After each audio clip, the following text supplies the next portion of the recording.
நான் வந்து ஒரு படத்தில் பாடினேன், ஓகேவா? அது ஒரு ஆக்சிடென்ட் வச்சுங்க.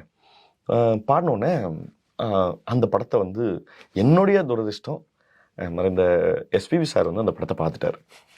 பார்த்துட்டு ரிவ்யூ தேட்டர் விட்டு வெளியே வர்றார். வெளியே வந்தோடனே படம் எப்படியா இல்லை, டேய் அந்த பாட்டு யாரா பாடினா அப்படின்னோடனே நான் தான் சார் அப்படி சொல்லிட்டு போனேன். அப்படி என் கழுத்தை அப்படி பிடிச்சார், இங்கே இப்படி பிடிச்சி பாடு, கற்றுக்கிட்டு பாடு அப்படின்னாரு. யார் வேணால் பாடலாம், புரியுதா? பாட்டு பாடுறதுனா என்னன்னு தெரிஞ்சுக்கிட்டு பாடு. அபஸ்ருதியில் கேட்கறதுக்கு அவ்வளோ மோசமாக இருந்தது. எனக்கு வந்து அப்படியே கூணி குறி இருக்கிறோம். Sorry sir. இல்லை சார், அது கானா பாட்டு, அதனால கானா பாட்டுனா ஸ்ருதி இருக்கக்கூடாதுன்னு உனக்கு சொன்னாங்களா? உனக்கு நான் பாடிக்கிறேன்டா கானா பாட்டு அப்படின்னு. சரிங்க சார். அப்புறம் அதான் சொன்னார், அது ரொம்ப முக்கியமான ஒரு டேக்அவே. உனக்கு ஒரு விஷயம் தெரியலன்னா அதை கற்றுக்கிட்டு பண்ணு அப்படின்னாரு. ஸோ நான் வீட்டில் சும்மா ஹம் பண்ணா கூட வந்துடும்.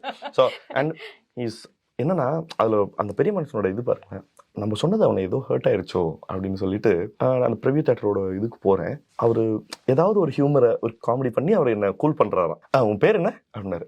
சார் மணி சார் அப்படின்னா. நானும் மணி தான்டா, பாலசுப்ரமணி அப்படி சார். அவர் வந்து என்னை கன்சல்ட் பண்ணுறான். பண்ணிட்டு டேய் நீ வந்து நான் சொன்னது சீரியஸாக எடுத்துக்கோ, ஓகேவா? நீ மியூசிக் கற்றுக்கோன்னு. சார் அதான் சார் மாறுங்க சார்.